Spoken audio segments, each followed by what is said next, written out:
Hi there, and welcome back to Only the Best Fantasy Novels. My name is Robin, and today I want to cover my picks for four fantasy cult classics.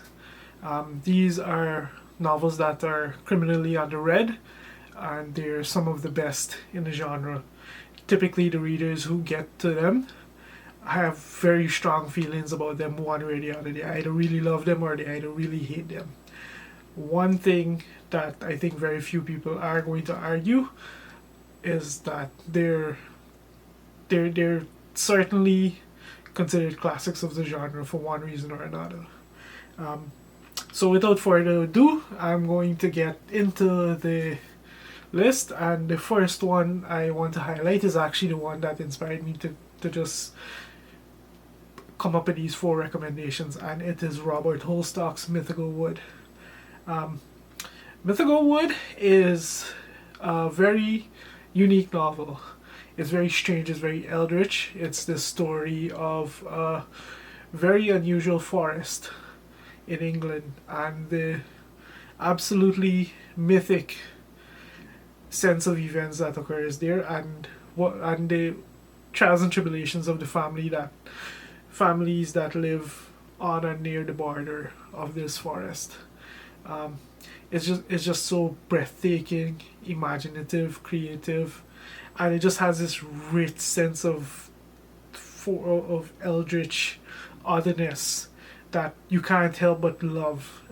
It's a novel that really hooks you, drags you down, and just keeps you reading more and more and more. And the sequels that I've read so far, at least, they just ramp it up. They just keep it going. It's absolutely wonderful.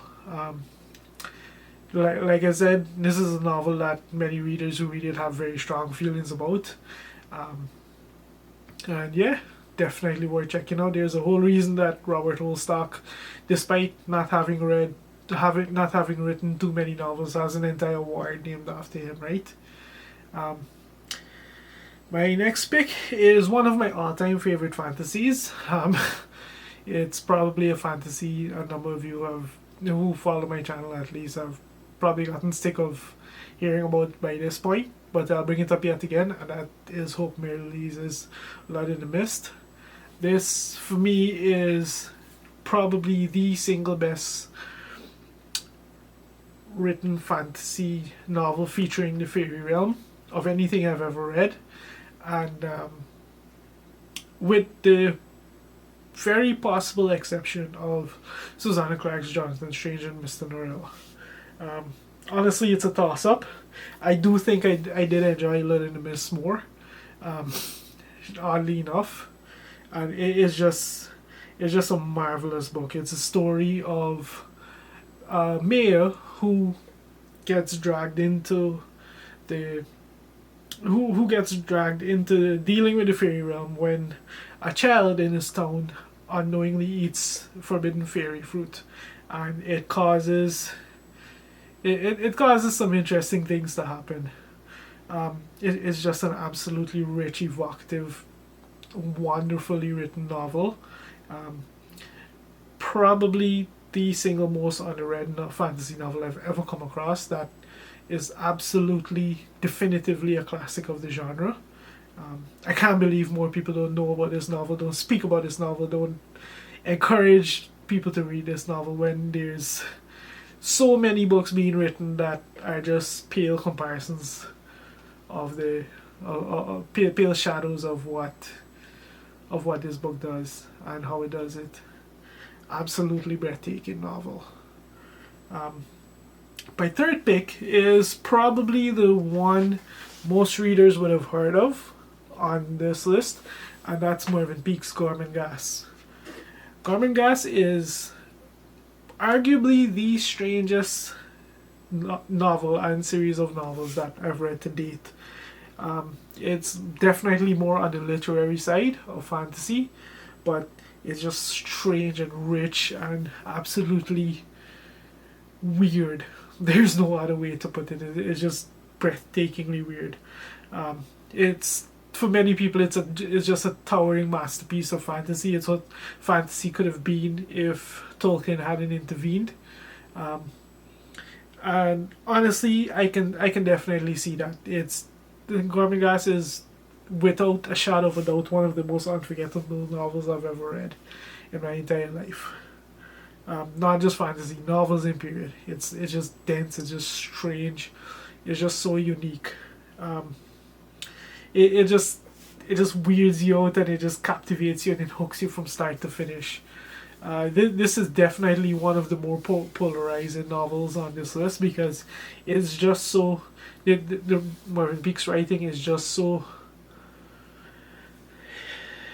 his writing style is just so unique that you're either gonna love this, or it's really not gonna work for you. And if the writing doesn't work for you, the book itself isn't gonna work for you, because it's just a slow burn, and because the point isn't about the point really and truly isn't about the plot. It's just everything and how everything happens. It's hard to describe the miasma that just pervades this novel. It's one of those you just gotta read and experience for yourself. Yeah, that's Gormenghast. And then my last pick is one of the more unusual fantasy novels I've ever come across. It's Roger Zelazny's Night in Lonesome October, and I get the feeling longtime fantasy readers will probably be very familiar with this novel, even if they haven't checked it out. It's kind of become a staple for this to make the rounds on Goodreads around November, Halloween specifically, just because of what this book is and what it does. It's very much a detective story, but it's a very madcap one, in which we have a unique main character who investigates this murder, and as the story unfolds and we get more and more tidbits, we realize the suspects are they're very unique individuals, very unique and very well known individuals, and it just gets better and better. It's just a wonderfully a wonderfully cozy read to read around Halloween. I don't use cozy in the sense of the latest trend of cozy fantasy. It's just this book is just so it's a well-worn classic at this point, I would say. Absolutely worth checking out. It's hilariously strange. It's wonderful, weird and wonderful. It's a great example of why so many people just love Roger Zelazny. It's just the ideas, and not just the ideas, but the execution of those ideas just really steal the show sometimes, and this book is a great example of that. Definitely worth checking out. Yeah, so that's just a quick list of 4 random fantasy classics that I think deserve a little more attention.